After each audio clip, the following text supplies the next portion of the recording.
का 10 दिनों का औसत वॉल्यूम 1 लाख से कम नहीं होगा। एक एक्सचेंज पर लिस्ट होने पर 10 दिनों का औसत वॉल्यूम 50,000 होगा। शॉर्ट करने की सलाह केवल FNO के शेयरों पर ही दी जाएगी।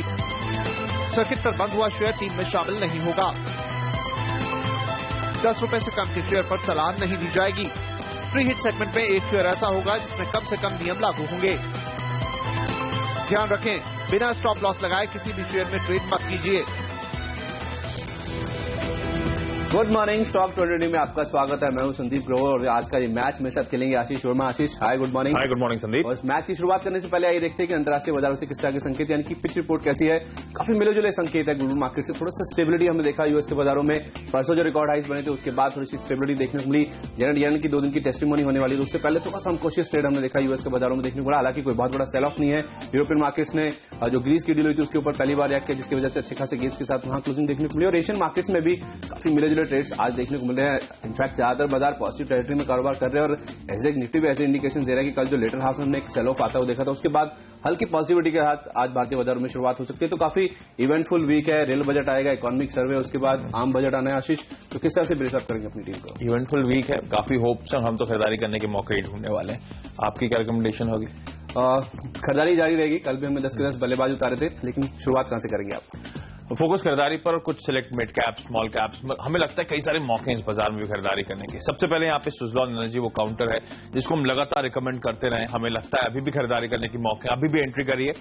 एक बार फिर से आपको बता दूं, दिलीप सांघवी साहब ने यहाँ पे 3,800 करोड़ रुपए की कहा जा रहा है सिक्योरिटी दी है सुज़लॉन एनर्जी को, यानी कि करीब $610 मिलियन, उसको इंडियन करेंसी में कन्वर्ट करके आपको बता रहा हूं, ताकि सुज़लॉन अपने ऑर्डर्स को फुलफिल कर सके और वापस प्रॉफिटेबिलिटी पर आए। हम पिछली 4 क्वार्टर से हाईलाइट कर रहे हैं कि बीटा पॉजिटिव हो गई है कंपनी, लेकिन नेट लेवल पर ध्यान रखें अभी भी ब्लीड कर रही है। तो उसे प्रॉफिटेबिलिटी पर लाने की अब सांघवी साहब की सबसे बड़ी कोशिश है। इस जो सिक्योरिटी आने वाली है सांघवी फैमिली से, सुज़लॉन को इससे आसानी होगी बैंक गारंटीज लेने में, लेटर ऑफ क्रेडिट पाने में, ताकि अपने बिजनेस को ये कंपनी अब रिवैम्प कर पाएगी। तो सुज़लॉन में अभी भी हमें लगता है तगड़े अपसाइड्स के लिए आपको ब्रेसअप करना चाहिए। दूसरी इंटरेस्टिंग कंपनी है कंट्री क्लब। इस कंपनी में भी हर एक्सपर्ट्स मानते हैं खरीदारी करें।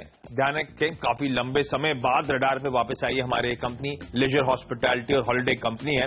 ये कंपनी अपने नॉन कोर एसेट्स को लगातार मोनेटाइज करने की कोशिश कर रही है, आसान शब्दों में बेचने की कोशिश कर रही है, ताकि अपनी बुक्स में जो डेट है, जो कर्ज है, उसे कम कर सके। कल बाजार बंद होने के बाद खबरें हैं कि 4.5 करोड़ रुपए के आसपास के एसेट्स इसने मोनेटाइज करे हैं, लेकिन ये बहुत छोटी सी पार्ट है। इस कंपनी की एक्चुअली कोशिश है कि करीब 100 करोड़ रुपए के आसपास के नॉन कोर एसेट्स को ये मोनेटाइज कर सके। तो उसलिए आज से एक इंटरेस्टिंग डेट रिडक्शन स्ट्रेटजी पे अब ये कंपनी है। ये कंपनी वैसे भी ध्यान रखें 100 लोकेशन से ज्यादा पे प्रेजेंस रखती है, इंक्लूडिंग इंटरनेशनल डेस्टिनेशंस जैसे कि दुबई, बैंकॉक, श्रीलंका। तो उस लिहाज से एक बेहतरीन बिजनेस मॉडल था। अर्ली मूवर्स थे, डेट बर्डन काफी ज्यादा है बुक्स पर, और उसको अब कंपनी पे ऑफ करने की कोशिश कर रही है। तो यहां पर तगड़े अपसाइड्स हमें लगता है आज देखने को मिल सकते हैं। संदीप, आपके शुरुआती 2 खिलाड़ी। मिड कैप और स्मॉल कैप से हमारे सेक्टर्स काफी ज्यादा बुलिश है और बजट की थीम को ध्यान में रखते हुए काफी सारे ऐसे स्टॉक्स हैं जहां पे हम फोकस कर रहे हैं जिनको बजट के लिहाज से काफी ज्यादा फायदा देखने को मिल सकता है। उस कड़ी में सबसे पहले जेके लक्ष्मी सीमेंट इसे उतारना चाहेंगे ओपनर के तौर पर। हमारे सेक्टर्स मानते हैं कि जिस तरह से 2 मेन सेक्टर्स हैं, मैन्युफैक्चरिंग और इंफ्रा, यहां पे खासा फोकस रह सकता है सरकार का बजट के लिहाज से। तो अगर यहां पे इंफ्रास्ट्रक्चर को यहां पे बूस्ट देना है, चाहे रोड्स की बात करें, हाईवेज की बात करें, पोर्ट्स की बात करें, अगर इन सबका डेवलपमेंट होना है तो जाहिर सी बात है कि सीमेंट की जो डिमांड है उसमें अच्छा खासा जंप यहां पे देखने मिल सकता है। तो उस लिहाज से हमें लगता है कि खासतौर पर जो मिड कैप सीमेंट क्षेत्रीय कंपनियां उनमें अच्छा खासा जो अपसाइड है वो देखने को मिल सकता है। और वैसे भी इस कंपनी के लिए अच्छी खबरें ये हैं कि इनके लिए केयर की ओर से रेटिंग अपग्रेड देखने को मिला। इनकी जो लॉन्ग टर्म बैंक फैसिलिटीज हैं और साथ ही साथ इनका जो 200 करोड़ रुपए का जो प्रपोज एनसीडी एक इशू है उसके लिए जो AA- रेटिंग पहले दी थी उसको अब अपग्रेड करके AA की रेटिंग दी गई है। तो 2 बड़े पॉजिटिव है और हमें लगता है कि बजट में अगर कोई भी अनाउंसमेंट इंफ्रास्ट्रक्चर को लेकर होता है तो जाहिर सी बात है उसका एक डायरेक्ट बेनिफिशियरी सीमेंट स्पेस होगा। इसलिए इस काउंटर पे आप पॉजिटिव व्यू लेकर चलें। आप चाहें तो बजट तक भी अपनी पोजीशन होल्ड करके चल सकते हैं। आज के लिए हमें लगता है कि 372 तक के टारगेट्स आसानी से देखने को मिलेंगे। 354 का स्टॉप लॉस लगाएं, इस काउंटर में भी आप खरीदारी कर सकते हैं। MIRC इलेक्ट्रॉनिक्स, ये होगा अगला काउंटर जहां पे हमारे सेक्टर्स मानते हैं कि आपको खरीदारी करके चलना चाहिए। छोटे टिकट साइज का काउंटर है, वैल्यूएशन बेहद अट्रैक्टिव, हमें लगता है ओवरसोल्ड है और यहां से भी अच्छे खासे अपसाइड की गुंजाइश इस काउंटर में देखने को मिल सकती है। और बजट के लिहाज से हमें लगता है कि एक बड़ा जो अनाउंसमेंट है पूरा IT और इलेक्ट्रॉनिक स्पेस के लिए, जैसे हम CNBC से आवाज पर एक सूर्य आपको बता रहे हैं कि एक बड़ा टैक्स के नजरिए से एक बड़ा अनाउंसमेंट इस पूरे स्पेस के लिए देखने को मिल सकता है। माना जा रहा है कि जो 10 साल का जो टैक्स हॉलिडे है शायद उसका अनाउंसमेंट इलेक्ट्रॉनिक स्पेस के लिए खासतौर पर देखने को मिल सकता है। और जो नए निवेश होंगे उस पर जो होने वाली आई है शायद उसके लिए भी जो टैक्स में जो कुछ छूट है वो संभव है इस बजट बजट में। तो अगर ऐसे कुछ अनाउंसमेंट होते हैं तो इलेक्ट्रॉनिक स्पेस के लिए हमें लगता है कि बहुत बड़ा अनाउंसमेंट हो सकता है। और ऐसे काउंटर्स खासतौर पर MIRC इलेक्ट्रॉनिक जैसे जो कि ओवरसोल्ड है, जिनके वैल्यूएशन बेहद अट्रैक्टिव है, यहाँ से अच्छे खासे अपसाइड काउंटर डिलीवर कर सकता है। हमें लगता है कि अगर इन अनाउंसमेंट की यहाँ पे पुष्टि होती है तो जाहिर सी बात है 15 तक के लेवल्स भी देखने मिल सकते हैं। लेकिन आज के लिए हमें लगता है 11 रुपये 20 पैसे का टारगेट लेकर इसमें खरीदारी करें। 10 रुपये 60 पैसे का आपको स्टॉप लॉस भी रखना चाहिए। इसी के साथ वक्त है मिस्टर डिपेंडेबल स्टॉक्स जानने का।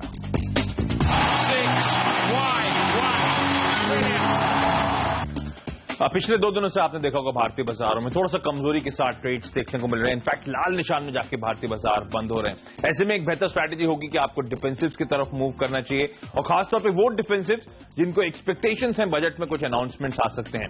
एक ऐसी कंपनी है रुचि सोया। जी हां, FMCG स्पेस को एक कंपनी बिलोंग करती है। एक ट्रेडर्स फेवरेट काउंटर वैसे ही है, और इस बजट में एक्सपेक्टेड है कि स्पेस के लिए कुछ बड़े अनाउंसमेंट्स, कुछ बिग बैंग अनाउंसमेंट्स आ सकते हैं।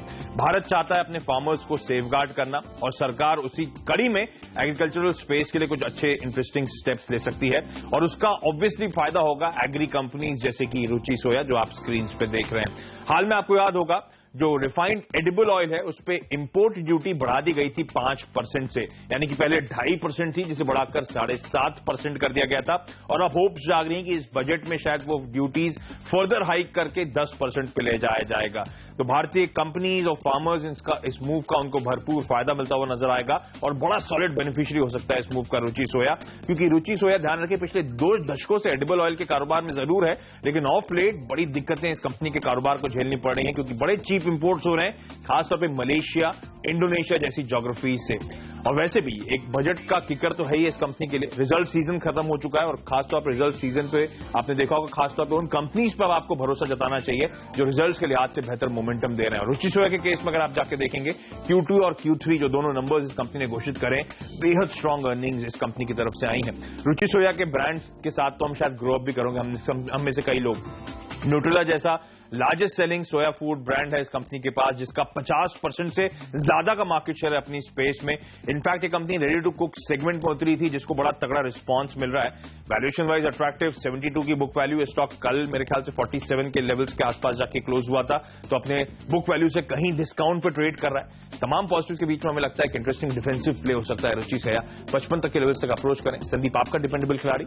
मिड कैप और स्मॉल कैप से हमारे सेक्टर्स काफी ज्यादा बुलिश है, जैसे हम हाईलाइट कर भी रहे हैं, और हमें लगता है कि अब से लेकर बजट तक मैन्युफैक्चरिंग में खासा फोकस देखने को मिल सकता है। और इसलिए आज से EKC या तो फिर एवरेज कैंटो, ये ऐसा काउंटर है जिसमें हमारे सेक्टर्स काफी ज्यादा बुलिश है, और इसे आज हम मिस्टर डिपेंडेबल का दर्जा देना चाहेंगे। और एक बड़ा रीजन जिसकी वजह से हमारे सेक्टर्स भी काउंटर काफी ज्यादा पसंद है वो ये है कि बाजार में इस कंपनी को लेकर काफी स्ट्रांग बज है कि डीप पॉकेटेड मुरुगप्पा ग्रुप दरअसल इस कंपनी में कंट्रोलिंग स्टेक अक्वायर करने के लिए जो नेगोशिएशन है उसके फाइनल राउंड की जो बातचीत है वो दरअसल कर रहा है। और चूंकि बज काफी लाउड है, इसलिए हमने कल भी करीब 6 से 7% के आसपास का मूव देखा था, लेकिन अब भी ध्यान रखिए काउंटर ओवरसोल्ड है, और जो मोमेंटम कल पिकअप हुआ था हमें लगता है आज भी जारी रखता है। इनफैक्ट आने वाले समय में और भी मोमेंटम में जो बिल्डअप है वो देखने को मिल सकता है। देखिए, हम इस कंपनी के बारे में हम सब जानते हैं कि ये company high pressure steel cylinders बनाने वाला एक बड़ा प्लेयर है, और ये कंपनी अगर आप देखें तो रेंज ऑफ सिलेंडर्स मैन्युफैक्चरिंग करती है, जिसमें इंडस्ट्रियल गैसेज के लिए सिलेंडर्स बनाते हैं, मेडिकल गैसेज के लिए, फायर एक्सटिंग्विशर इक्विपमेंट्स के लिए, ब्रूवेज इंडस्ट्रीज के लिए, और साथ ही साथ CNG सिलेंडर्स भी बनाती है, जिसका इस्तेमाल कार्स और बसेस में होता है। और अगर आपको ऐसा लगता है कि बजट में इन सभी सेक्टर जिनकी बात हमने अभी करी उनके लिए बड़े अनाउंसमेंट देखने को मिल सकते हैं, तो जाहिर सी बात है एवरेज कैंटो के लिए एक गेम चेंजर साबित हो सकता है, क्योंकि अगर ऐसे अनाउंसमेंट आते हैं तो एवरेज कैंटो उसका सबसे बड़ा बेनिफिशियरी होगा। और ये दरअसल इन सभी सेक्टर्स को केटर करती है ये कंपनी। एक बड़ी दिक्कत इस कंपनी के लिए थी इनपुट के लिहाज से स्टील के प्राइसेस, जिसमें हमने हाल में देखा काफी बड़ा करेक्शन देखने को मिला, क्योंकि जिस तरह से चाइना में स्लो डाउन हुआ उसके बाद मेटल प्राइसेस में काफी बड़ा करेक्शन देखने को मिला, जो कि बहुत बड़ा पॉजिटिव है इस कंपनी के लिए। और वैसे भी जिस तरह से मैन्युफैक्चरिंग पे मोदी सरकार का काफी ज्यादा फोकस है और इंडस्ट्रियल प्रोडक्ट से आगे चलते हुए डिमांड में बढ़त देखने को मिलेगी, हमें लगता है ये कंपनी काफी बड़ी बेनिफिशियरी हो सकती है। और वैसे भी मेक इन इंडिया के लिहाज से इस कंपनी का फ्यूचर हमें आने वाले समय में काफी ब्राइट नजर आता है। लेकिन वैल्यूएशन के पर्सपेक्टिव से देखिए हमें लगता है कि थ्रो वे प्राइसेस पे अवेलेबल है। 12 से 13 रुपए के आसपास का प्राइस है, जबकि इसकी बुक वैल्यू 26 रुपए के आसपास की है। 180 रुपए पे 2008 में इसका IPO आया था, और उसके बाद हमने 300 साढ़े 300 के आसपास के लेवल्स भी इस काउंटर में आते हुए देखे थे। लेकिन सबसे बड़ी दिक्कत अगर आप देखिए इस कंपनी के लिए हाई डेट की, और उसके बाद जो इकोनॉमिक डाउनटर्न आया था उसकी वजह से हमने देखा इस काउंटर में काफी बड़ी करेक्शन देखने को मिली थी। लेकिन पिछले 1 साल से कोई भी रैली दरअसल इस काउंटर में नहीं देखने को मिली, और अब शायद हमें लगता है कि ऐसा समय आ गया जिसकी वजह से कुछ फंड मैनेजर्स ने इस कंपनी को यहाँ पे देखना शुरू कर दिया। और इनफैक्ट जिस तरह से इकोनॉमी में सुधार हो रहा है और कंपनी अपना जो कर्ज है उसे कम करने की जीतोड़ कोशिश यहाँ पे कर रही है, हमें लगता है कि आने वाले समय काफी बेहतर हो सकता है। और बजट में अगर इन सभी सेक्टर की जिनकी बात हमने करी बड़े अनाउंसमेंट आते हैं, तो जाहिर सी बात है इस कंपनी के लिए भी हमें लगता है बड़े अप मूव देखने को मिल सकते हैं। आज के लिए बहरहाल हमें लगता है कि 15 तक के लेवल आसानी से इस काउंटर में देखने को मिल सकते हैं। खरीदारी करें, एवरेज कैंटर होगा आज हमारा मिस्टर डिपेंडेबल स्टॉक। चलिए रुकते हैं छोटे से ब्रेक के लिए, ब्रेक के बाद लौट कर आएंगे, आपको बताएंगे मिड ऑर्डर के स्टॉक्स और साथ ही साथ फ्री स्टॉक्स भी।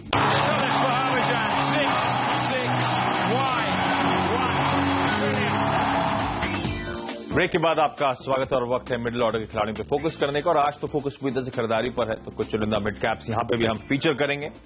IFCI, ध्यान रखिए, वो जो मच अवेटेड NSE में ये कंपनी अपना चंक बेचने वाली थी, ऑलमोस्ट 5.5% के आसपास का स्टेक रखती है नेशनल स्टॉक एक्सचेंज में, उसकी पार्ट होल्डिंग बेचने की योजना बना रही है। वो कहा जा रहा है वो स्टेक जल्द सेल आउट होता हुआ नजर आएगा, तो IFCI के लिए एक बड़ा किकर आएगा और तमाम जो नॉन कोर एसेट है कंपनी डाइवर्सिफाई कर रही है, बेच रही है, उसका भरपूर फायदा इस कंपनी को मिलेगा। इंटरेस्टिंगली, वो जो गोवा की ब्लू कोस्ट होटल्स की प्रॉपर्टी थी वो भी फाइनली ITC ने खरीद ली है 515 करोड़ रुपए के आसपास। IFCI अपने बकाया वहां से रिकवर करता हुआ आपको नजर आएगा। डेल्टा कॉर्प, एक तो राकेश झुंझुनवाला ने जिस तरह से भरोसा जताया इस कंपनी पे, हमारे एक्सपर्ट्स मानते हैं केपेक्स के लिहाज से बड़ा दिक्कतें वाला फेज जो था, हाई केपेक्स का फेज था, वो कंपनी के लिहाज से खत्म हो गया। अब उसका फायदा बनाने का समय आ चुका है। डेल्टा को आपको रडार पर रखें, तगड़े अपसाइड हमें लगता है इस साल, बचे हुए साल में कंपनी डिलीवर यहां से कर सकती है। और वैसे भी जिस तरह से ITC ने भी गोवा की प्रॉपर्टी एक्वायर करने की कोशिश करी है, एग्रेशन दिखने को मिला है, हमें लगता है इन स्पेस को लेकर अब काफी हद तक इसी इंडस्ट्री के प्लेयर्स का भरोसा भी बढ़ रहा है, वो और एक इंपॉर्टेंट बात है। MTNL, इस कंपनी में भी हमारे एक्सपर्ट्स मानते हैं खरीदारी करें। जो ट्राई के पेपर रिलीज हुआ था, ध्यान रखें, उसमें तमाम लोकल और national long distance calls, wireless से वायरलाइन की तरफ, वायरलाइन से वायरलाइन, वायरलाइन से वायरलेस जो होता है उसकी तरफ, उन सब में जीरो टर्मिनेशन चार्ज आपको देखने को मिलेगा। आसान शब्दों में, जो आपके वायरलाइन नेटवर्क्स हैं MTNL BCNL के घर पे जो आपके फोन लगे रहते हैं, वो अब सस्ते होते हुए नजर आएंगे। तो एक मूव है सरकार की तरफ से, रेगुलेटर्स की तरफ से, वायरलाइन नेटवर्क अडॉप्शन एक बार फिर से बढ़ाने की कोशिश करी जा रही है। MTNL जैसी कंपनी वापस शायद रडार पे आए, यहाँ पे खरीदारी करने की सलाह। संदीप, आपके मिडिल ऑर्डर के खिलाड़ी। फोकस बजट पे रहेगा और एक पर्टिकुलर स्पेस है, लो कॉस्ट हाउसिंग या तो फिर अफोर्डेबल हाउसिंग, इसको लेकर हमें लगता है कि बड़ा कुछ इस बार के बजट में देखने को मिल सकता है। तो उस लिहाज से आंचल प्रॉपर्टीज, होम मैक्स और साथ ही साथ LIC हाउसिंग फाइनेंस, ये कुछ ऐसी कंपनी है जहां पे हमारे सेक्टर्स मानते हैं कि आपको खरीदारी करके चलना चाहिए। दरअसल माना जा रहा है कि बड़ा पुश दरअसल इस पूरे स्पेस को देखने को मिल सकता है, जिसकी वजह से बड़े अनाउंसमेंट की उम्मीद बाजार यहां पे करके चल रहा है। माना जा रहा है कि जो होम लोन की रिबेट है उसकी जो सीमा है उसको शायद बढ़ाया जा सकता है, 2 लाख रुपए पर फिलहाल वो है, और माना जा रहा है कि उसे बढ़ाकर 3 से 3.5 लाख रुपए सालाना किया जा सकता है। और आपको याद हो तो हाउसिंग फॉर ऑल बाय 2022 इसकी जो स्कीम है उसको कैबिनेट की ओर से 19 फरवरी को ही मंजूरी मिली थी, और माना जा रहा है कि FM की ओर से भी बड़े अनाउंसमेंट इस संदर्भ में देखने को मिल सकते हैं। कुछ टैक्स इंसेंटिव्स का भी अनाउंसमेंट हाउसिंग में इस बजट में देखने को मिल सकता है। और LIC जैसे जो इंस्टीट्यूशन है, खासतौर पर LIC हाउसिंग फाइनेंस, उनको लो कॉस्ट हाउसिंग में लैंड करने के लिए यहाँ पे इंकरेज किया जा सकता है। तो ये हमें लगता है कि इस पूरे स्पेस के लिए काफी बड़ा पॉजिटिव है। और अगर ऐसा कोई भी अनाउंसमेंट आता है तो खासतौर पर जो लो कॉस्ट हाउसिंग में ऑपरेट करने वाली कंपनीज है उनके लिए एक बड़ा पॉजिटिव हो सकता है। इसलिए हमने ऐसी कंपनीज को आपके लिए चुना जहाँ पे आप अब से लेकर बजट तक भी पोजीशन होल्ड करके चल सकते हैं। हमें लगता है कि आंसर प्रॉपर्टी जैसे काउंटर्स में आज हमें लगता है कि 29 के लेवल पार होंगे, 29.25 तक के लेवल्स के लिए इसमें अप्रोच करें। ओमेक्स में हमें लगता है कि 133 के आसपास के लेवल्स आसानी से देखने को मिलेंगे, 125, 125 के आसपास का यहाँ पे स्टॉप लॉस लेकर चलें। LIC हाउसिंग फाइनेंस में इसी तरह से 481 का टारगेट होगा, 457 के आसपास आपको स्टॉप लॉस भी रखना चाहिए। और इसी के साथ वक्त है फ्री स्टॉक्स जाने का। डिफेंसिव्स की हमने शुरुआत में ही बात करी थी, तो ऑब्वियस है कि फ्री हिट के तौर पे भी एक डिफेंसिव खिलाड़ी उतारेंगे। ADF फूड्स, ध्यान रखें इस बजट में मोदी सरकार का फोकस थ्रस्ट एरिया एग्रीकल्चर हो सकता है, जो हमने इससे पहले डिपेंडेबल के तौर पे भी हाईलाइट करा था। और दूसरा इंपॉर्टेंट हाईलाइट जिसको बाजार कीनली अवेट कर रहा है, कोशिश होगी एक्सपोर्ट मैक्सिमाइजेशन की।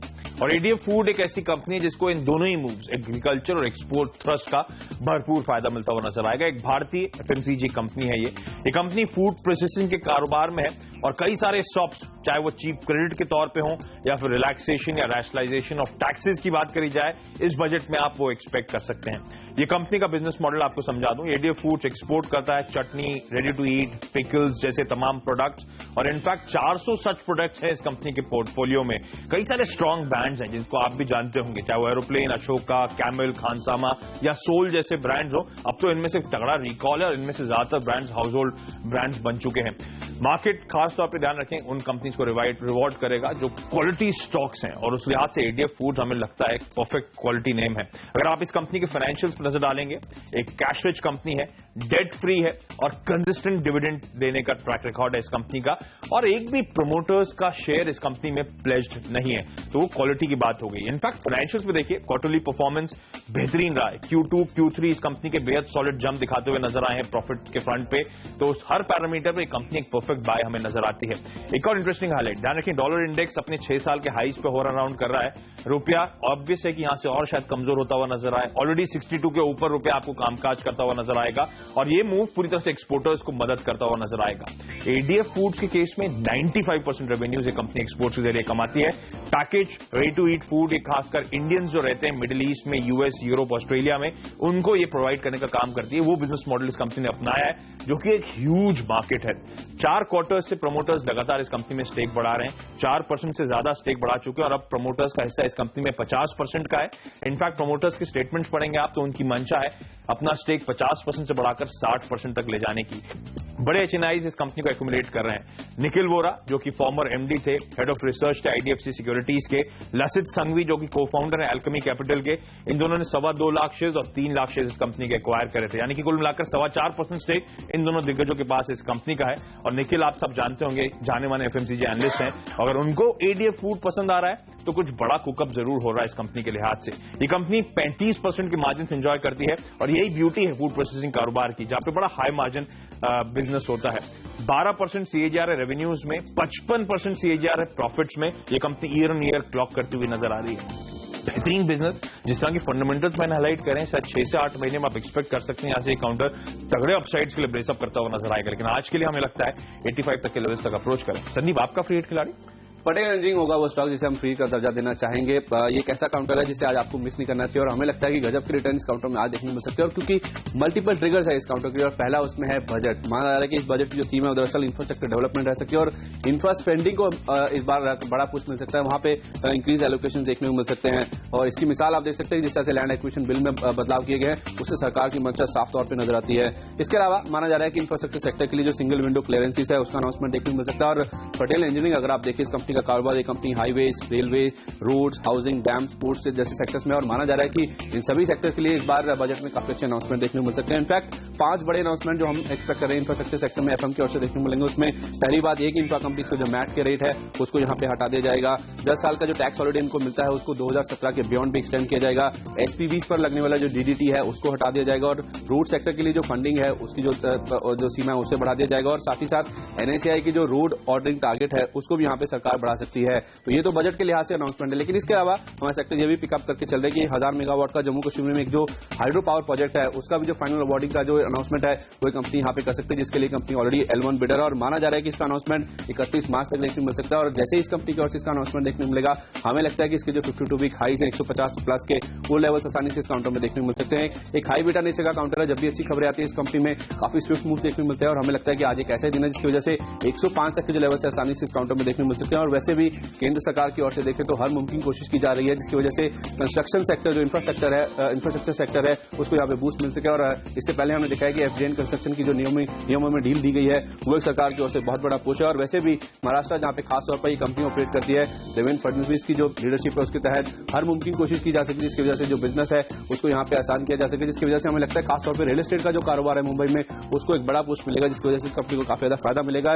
जिसकी वजह से हमें लगता है कि पटेल इंजीनियरिंग जैसे जो मिड कैप काउंटर्स है उनमें तगड़ा आउट परफॉर्मेंस देखने को मिल सकता है और 105 तक के लेवल्स देखने को मिलेंगे। इनफैक्ट हमें लगता है कि काउंटर एक मल्टी बैगर भी हो सकता है और जो मोमेंटम है आज खासतौर पर देखने को मिलेगा, हमारा ओपनर तो नहीं है लेकिन हमें लगता है कि शायद शिखर धवन जैसे जो 6 सेंस और जो फोर्स है वही काउंटर आज डिलीवर कर सकता है। तगड़े अपसाइड के लिए इस काउंटर में आज आप रिसर्व कर सकते हैं। हमें लगता है 105 तक के लेवल्स आसानी से इस काउंटर में देखने को मिल सकते हैं क्योंकि बजट में माना जा रहा है कि इंफ्रास्ट्रक्चर स्पेंडिंग और इंफ्रास्ट्रक्चर डेवलपमेंट की थीम जारी रह सकती है। तो उसके चलते पटेल इंजीनियरिंग जैसे जो सेक्टर है, जो काउंटर्स है, उनमें एक बड़ा जो अपमूव है, जो मोमेंटम है वो देखने को मिल सकता है। खरीदारी करें, पटेल इंजीनियरिंग होगा आज का हमारा फ्री काउंटर। रुकते एक छोटे से ब्रेक के लिए, उसके बाद आपको बताएंगे आखिरी के 3 स्टॉक्स।